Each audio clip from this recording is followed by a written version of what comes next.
एक वक्त था जब चाइना टेक्नोलॉजी को तरसता था, कभी रूस से मांगता था, कभी अमेरिका से मांगता था, कभी यूरोपियन देशों से मांगता था, कभी जापान से मांगता था, लेकिन कोई देता नहीं था। चाइना बहुत गरीब था, बल्कि 80 के दशक में देखा जाए तो चाइना भारत से भी गरीब था। और 40, 50, 60, 70 के दशक में तो चाइना की हालत इतनी ज्यादा बुरी थी कि भारत भी उससे बेहतर माना जाता था। लेकिन 1990 के बाद चाइना ने करवट बदली, और जब उसे लगा कि ये दुनिया उसे कुछ देने वाली नहीं है और मुझे ही कुछ ना कुछ करना पड़ेगा, धीरे धीरे उसने रिसर्च में पैसा लगाना शुरू किया, यूनिवर्सिटीज में पैसा लगाना शुरू किया, लेबोरेटरीज में पैसा लगाना शुरू किया। और सन 2000 से तो ऑलमोस्ट ऐसा हो गया कि उसने रिसर्च के अंदर इतना फंडिंग झोंक दिया, इतना फंडिंग झोंक दिया कि जिसका कोई हिसाब नहीं। और वो जो बीज इस सेंचुरी की शुरुआत में चाइना ने बोए थे, आज वो वृक्ष बन गए और फल दे रहे हैं। और फिर एक टाइम ऐसा आया कि जब यही कंट्री जो लोगों से भीख मांगता था, चाइना की, मुझे टेक्नोलॉजी दो, मुझे टेक्नोलॉजी दो, 50 के दशक में, 60 में, 70 में, 80 में, 90 में कोई देता नहीं था उसको, आज वो कंट्री घुटनों पे आके चाइना से कहते हैं कि मुझे टेक्नोलॉजी दो। ये चमत्कार है, और ये चमत्कार मिलिट्री टेक्नोलॉजी में भी उसने पैदा किए। भारत की डिपेंडेंस इतनी बढ़ गई चीन के ऊपर कि हमने हर चीज चीन से खरीदनी शुरू कर दी, हमने हर चीज यहां बनानी बंद कर दी। चीन ने भारत को रेयर अर्थ मैग्नेट देने से मना कर दिए हैं, सप्लाई रुकी हुई है। फर्टिलाइजर नहीं देता है, सप्लाई रुकी हुई है। फार्मास्यूटिकल की एपीआईज है, वो रुकी हुई है साहब। और बाद में जो बड़े सेमीकंडक्टर हैं या रेयर अर्थ है, उसकी तो बात ही छोड़ दो। उसका एक बहुत बड़ा कारण करीब 4-5 साल पहले से ये था, गलवान के बाद तो, कि इंडिया ने चाइना की कंपनीज को भारत में इन्वेस्ट करने से मना कर दिया। हम की चाइनीज कंपनी नहीं चाहिए। चाइना ने तब कहा था कि मैं अपनी टेक्नोलॉजी भी लेके आ रहा हूं, तो आप समृद्ध हो जाएंगे। इंडिया ने गुस्से में आके मना कर दिया। अब मना कर दिया तो साहब, उसके बाद तो फिर चाइना ने रेस्ट्रिक्शन लगानी शुरू कर दी। कहता अब तो मैं तुमको टेक्नोलॉजी दूंगा ही नहीं, तुम्हें जो करना है कर लो। और एक एक करके हमारी इंडस्ट्री क्रिपल होती चली गई। आपके सामने बड़ी अच्छी अच्छी खबरें आएंगी, फॉक्सकॉन एप्पल का एक और यूनिट लगाने जा रहा है। सब लगा लो, लेकिन प्रोवाइडेड उसका रॉ मटेरियल जितना भी है जो चाइना से आता है, वियतनाम से आता है, वो आपके पास आएगा तब तो मोबाइल आप असेंबल करोगे ना। रेयर अर्थ आएगा तब तो असेंबल करोगे ना। हम तो छोटी छोटी चीजों को लेके मोहताज हो गए साहब। एक सिंपल सी कंपनी है चाइना की, हायर, उसकी डील हुई सुनील मित्तल के साथ। एग्जाम्पल देके बोलता हूँ, भारतीय ग्रुप का जो एयरटेल का है। और हायर जो है अप्लायंसेस बनाती है, जैसे फ्रिज वगैरह हो गई या बाकी चीजें हैं। और इसमें अपने जो इंडियन यूनिट था उसमें करीब करीब 50% में हिस्सेदारी बेचना चाहती थी। वो सारी फॉर्मेलिटी भी पूरी हो गई। कमाल की बात है कि वो क्या बनाता है, अप्लायंसेस जो है ना, फ्रिज हो गया या एयर कंडीशनर हो गया, इस टाइप की चीजें हैं। और भारत के पास ये टेक्नोलॉजी भी नहीं है कि हम अपना फ्रिज बना सकें, या टेक्नोलॉजी बना सकें, या एक डिश वॉशर बना सकें, या हम कोई एक एयर कंडीशनर बना सकें। जी हाँ, मैं सच कह रहा हूं। तो भारतीय एयरटेल का मित्तल जो है, वो चाहते थे कि हायर की टेक्नोलॉजी हमें मिले। हायर बेचना चाहता है, टेक्नोलॉजी देना चाहता है। वो चाइना ने रोक के रख दिया कि मैं सोचूंगा क्या कर रहा है मुझे। वो रुका पड़ा इस टाइम। यानी कि चीन अब एक होम अप्लायंसेस, किचन अप्लायंसेस के जो टेक्नोलॉजी है वो भी ट्रांसफर करने से मना कर रहा है। इसके अलावा एक और कंपनी है भारत की, पीजी इलेक्ट्रोप्लास्ट। वो एयर कंडीशनर के कंप्रेसर बनाना चाहती है। अब हमें कंप्रेसर भी नहीं बना सकते फ्रिज का या एयर कंडीशनर का। कमाल की बात है, हिंदुस्तान में कंप्रेसर नहीं बनते हैं। अब उसके लिए वो चीनी सरकार की मंजूरी का इंतजार है। वो कहते हैं कि हमने फैक्ट्री बन चुकी है, सब कुछ हो चुका है, लेकिन कोलैबोरेशन भी हो गई है। लेकिन मुसीबत यह है कि जो उसका चाइनीज पार्टनर है वो कहता है कि भाई मैं आपको, आ, शायद उसकी कंपनी का नाम हाईली ग्रुप है, कि मैं आपको देने को तैयार हूं टेक्नोलॉजी, लेकिन चीन की सरकार ने रोक लगा दी है कि मैं आपको अभी टेक्नोलॉजी ट्रांसफर ना करूं। यानी कि कंप्रेसर की टेक्नोलॉजी भी रुक गई साहब। कमाल है ना। होम अप्लायंसेस के अंदर डिश वॉशर की, एयर कंडीशनर और एक क्या कहते हैं कि फ्रिज की टेक्नोलॉजी भी चाइना ने रोक दी। क्या हमको ये भी मतलब बनाने की अब इतनी हमारी बुरी हालत होगी, हम ये भी नहीं बना सकते हैं? और खास तौर से जो ऑटोमोबाइल के सौदे हैं जिसमें इलेक्ट्रिक व्हीकल है, वो तो सारे इलेक्ट्रिक व्हीकल, सारी टेक्नोलॉजी चाइना की 100% है वो तो। अब चाइना ने उसके ऊपर अपने क्रू स्क्रू जो कसने शुरू कर दिए, और वो नहीं चाहता कि इंडिया तो छोड़ो, वो अमेरिका को भी देने को तैयार नहीं अब टेक्नोलॉजी। और चाइना की कंपनियों ने अपने जो पार्टनर्स हो सकते थे बताया, तो उनका कहना है कि नहीं भैया तुम रुक जाओ, तुम कोई भी अपनी डील जो है, टेक्नोलॉजी जो है, इलेक्ट्रॉनिक जो आपके ऑटोमोबाइल्स है वो ट्रांसफर नहीं करोगे। तो भारतीय कंपनियों की जो एक्सपेंशन योजनाएं थी या जो प्रोडक्शन योजनाएं थी वो देर हो गई साहब। एक कंप्रेसर के टेक्नोलॉजी नहीं मिल पा रही है साहब, फ्रिज की टेक्नोलॉजी नहीं मिल पा रही है, एसी की टेक्नोलॉजी नहीं मिल पा रही है। कमाल की बात है साहब, कमाल की बात है। इसका मतलब ये हो कि हम कुछ बनाते ही नहीं थे क्या? अगर ये छोटी छोटी चीजें भी हम नहीं बना पा रहे थे तो हम कर क्या रहे हैं अल्टीमेटली? मोबाइल में क्या हो रहा है? यहां तो कुछ बनता नहीं। 100% पार्ट्स जो हैं चाइना से आते हैं, यहाँ असेंबल किए जाते हैं, पेचकस से जोड़े जाते हैं, डब्बे में बंद करते हैं, बेच दिए जाते हैं, हो गया काम साहब। भारत ने ये क्वेश्चन उठाए चाइना के साथ कि भाई आपने बहुत सारी रेस्ट्रिक्शन लगा दी, थोड़ा खोलो। लेकिन मुसीबत ये है कि रेस्ट्रिक्शन लगाई किसने थी? रेस्ट्रिक्शन तो इंडिया ने लगाई पहले। सारी की सारी चाइनीज कंपनियों के ऊपर इंडिया ने रेस्ट्रिक्शन लगा दी कि तुम इंडिया में नहीं आ सकते। चाहे बहाना कुछ भी हो कि तुम आते हो यहाँ पर जासूसी करते हो या फाइनेंस का मैनिपुलेशन करते हैं।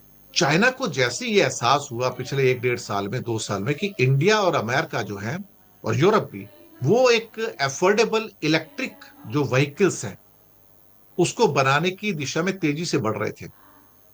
बस चुपचाप इस 15 जुलाई को, अभी समझो 18 अगस्त हुई है, तो 1 महीना पहले उसने अपने टेक्नोलॉजी ट्रांसफर के रूल्स में चेंज कर दिया साहब। पहले हमको लगा था कि जो रेयर अर्थ के ऊपर जो सप्लाई रुकी है तो वो शायद टेम्पररी होगा, हमें लगा कि ये छोटा सा चेंज है। लेकिन सच बात तो यह है कि ये बड़ा चेंज था। और जो उनकी एक अमेंडेड लिस्ट थी उसमें 8 ऐसी टेक्नोलॉजी थी जिसको रेस्ट्रिक्ट कर दिया गया। ऑर्डर आया गवर्नमेंट का, चाइना गवर्नमेंट का, 8 सुपर स्पेशलाइज्ड टेक्नोलॉजी के ऊपर जो था रेस्ट्रिक्शन लगा दी गई। इसमें से जो 3 रेस्ट्रिक्शंस थी वो लिथियम आयन बैटरी के मटेरियल से संबंधित थी। आप ध्यान दीजिए, देखिए, China is only country in the world, जी हाँ, चाइना दुनिया का एकमात्र ऐसा देश है जो 20 साल से बैटरी टेक्नोलॉजी पे काम कर रहा है। और उसकी 55 यूनिवर्सिटीज के अंदर, वहां पर 50 से ज्यादा यूनिवर्सिटीज के अंदर उसके बैटरी टेक्नोलॉजी के ऊपर कोर्सेज हैं, graduate courses, post graduate courses और पीएचडी कोर्सेज हैं। तो जो उन्होंने हासिल किया है एक्चुअली बैटरी टेक्नोलॉजी के अंदर, सेमीकंडक्टर के साथ और रेयर अर्थ के साथ, वो अनप्रेसिडेंटेड है। क्योंकि चाइना को पता था कि दुनिया का भविष्य बैटरी में है। टेक्नोलॉजी ट्रांसफर नहीं होगी तो भारत कैसे बैटरी बनाएगा? हमारे पास बैटरी टेक्नोलॉजी नहीं है, अमेरिका के पास भी बहुत लिमिटेड है। भारत, अमेरिका और यूरोप के लिए इससे बुरा समय हो नहीं सकता था। यानी कि ये सभी जो एरियाज थे, अमेरिका हो, यूरोप हो, भारत हो, ये बड़ी संख्या में इलेक्ट्रिक व्हीकल्स और टू व्हीलर्स बनाने की कोशिश कर रहे थे। और अचानक चीन के इस फैसले ने इस रास्ते को कठिन कर दिया। और ये 8 के 8 जो टेक्नोलॉजी थी, जो बैटरी टेक्नोलॉजी थी, उसे रेस्ट्रिक्ट कर दिया कि ये आपको नहीं दिए जाएंगे, ना चीन को, ना ना अमेरिका को, ना भारत को, ना यूरोप को। तो चीन के जो बैटरी के जो सीक्रेट थे वो चीन ने दरअसल तिजोरी के अंदर बंद कर दिए। तिजोरी में बंद कर दिया उसने। अब टेक्नोलॉजी नहीं है तो आपको सीधा प्रोडक्ट खरीदना पड़ेगा, यानी कि सीधी बनी बनाई आप बैटरी लोगे, और उससे आपका प्रॉब्लम सॉल्व नहीं होता है। क्योंकि वो जितने की बनाएगा उसको 10 गुना दाम पे बेचेगा और प्रॉफिट कमाएगा। लेकिन आपको टेक्नोलॉजी ट्रांसफर नहीं करेगा कि आप इंडिया में बना सको या अमेरिका में बना सको। चाइना ने इस क्षेत्र में इतनी बड़ी मोनोपोली बना ली कि जो किसी के पास पहले थी ही नहीं।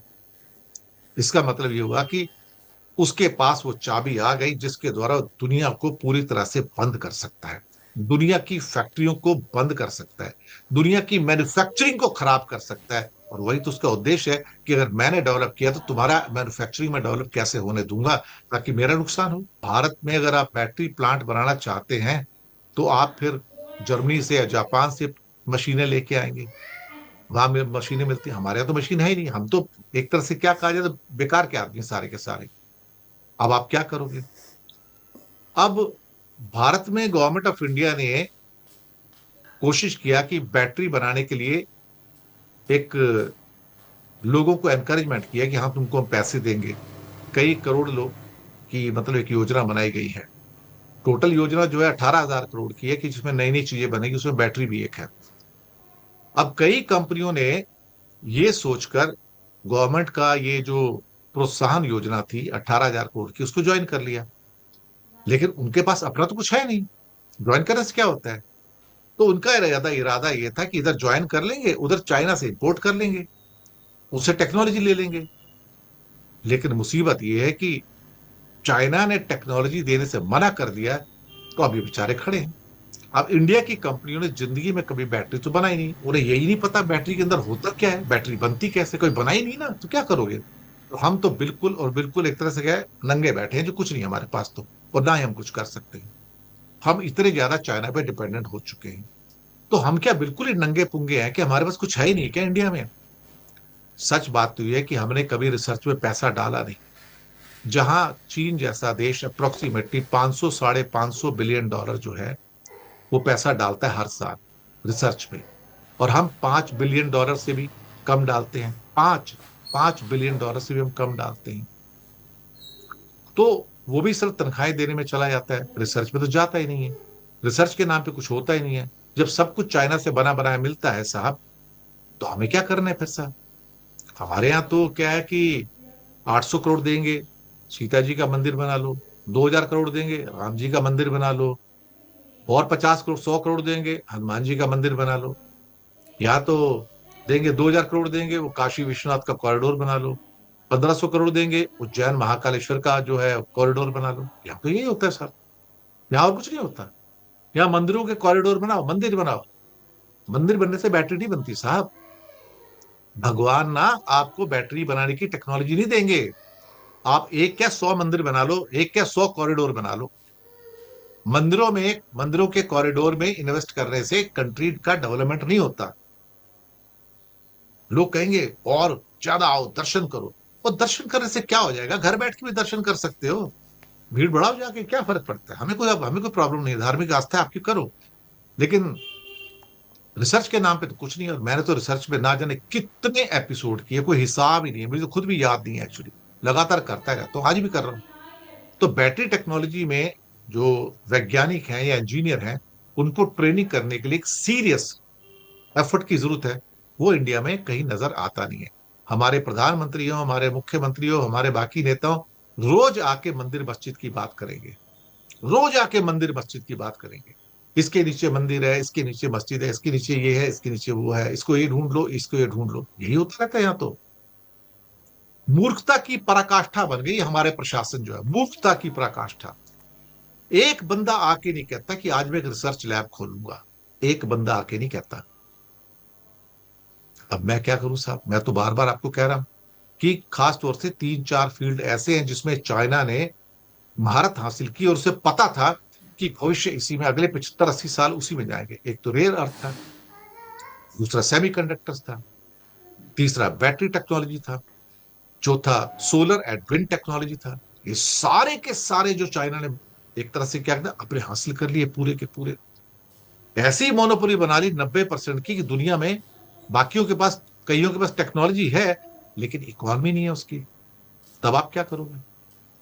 और फिर मैंने कहा ना कि हमारे प्रधानमंत्री आएंगे, बड़ी बड़ी बातें करेंगे, कभी लाल किले से, कभी कहां से, हम ये बनाएंगे, हम वो बनाएंगे, सेमीकंडक्टर बनाएंगे। अरे भाई, तुम्हारे पास सेमीकंडक्टर की टेक्नोलॉजी है क्या? आप उसके बनाने की मशीनें सारी की सारी एएसएमएल नीदरलैंड से आते हो, और उसकी बाकी जो डिजाइनिंग है वो पता लग रहा है कि वो कोई ताइवान से आ रहा है, कोई अमेरिका से आ रहा है। हमारे यहां से क्या आ रहा है भाई साहब? कुछ भी, कुछ भी तो नहीं। और पर हाँ, लाल किले से सेमीकंडक्टर की फाइल 60 साल से की हुई है, लटकी हुई है, भटकी हुई है। पता नहीं इनका स्क्रिप्ट राइटर कौन है, मोदी जी का। जो इतनी गंदी भाषा के अंदर लाल किले की प्राचीर से भाषण करता है। कभी कभी तो लगता है कि ये आदमी प्रधानमंत्री बनने के लायक ही नहीं था, लेकिन प्रधानमंत्री बन गया। प्रधानमंत्री लाल किले से 15 अगस्त को बोलता है क्या, फाइल 60 साल से सेमीकंडक्टर की अटकी हुई थी, लटकी हुई थी, फटकी हुई थी। 60 साल पहले कहां था सेमीकंडक्टर यार, क्या बात कर रहे हो यार। इंडिया ने एक कंपनी खोली थी एक वहां पर, ऐसी बात नहीं है, मोहाली सेमीकंडक्टर्स, लेकिन वो बहुत अर्ली स्टेज थी। उस टाइम अमेरिका में भी कुछ नहीं हुआ था 60 साल पहले तो। डायोड बना करते थे उस जमाने में, सेमीकंडक्टर कहां बनते थे उस टाइम। लेकिन सब झूठ बोलने की तो आदत है ना इनकी तो। अगर इनको इतना ही घमंड था कि 60 साल से अटकी हुई है, तो पहले 11 साल आप क्या कर रहे थे। आपका तो 11वां साल चल रहा है, 12वां साल शुरू हो जाएगा आपका। तो पहले 11 साल क्या मोदी जी झक मार रहे थे क्या। अब उनको ध्यान नहीं है कि फाइल लटकी हुई है, अटकी हुई है, भटकी हुई है। यही हाल है साहब। हमने रिसर्च का अपमान किया और हमने साइंस का अपमान किया। हम सिर्फ मंदिरों में और मंदिरों के कॉरिडोर में पैसा झोंकते रहे, लेकिन हमने साइंस में पैसा नहीं झोंका, हमने एजुकेशन में पैसा नहीं झोंका। बल्कि मोदी जी वो वाहिद प्रधानमंत्री बने जिन्होंने एजुकेशन के अंदर पैसे किए। और जितना पैसा आज से 10 साल पहले मनमोहन सिंह खर्च करते थे एजुकेशन पे, आज मोदी जी उससे 50% भी खर्च नहीं करते, उससे भी नीचे आ गए। यही अंतिम सच है। जैसे बीज बोओगे वैसे ही फल मिलेगा। अब जाओ मंदिरों में जाओ, कॉरिडोर बन रहे हैं, दर्शन करो, लेकिन उससे बैटरी नहीं बनेगी, सेमीकंडक्टर नहीं बनेगा, रेयर अर्थ नहीं बनेगा, सोलर सेल्स नहीं बनेंगे। असेंबल करते रहो, असेंबलिंग का मतलब वो नहीं होता है।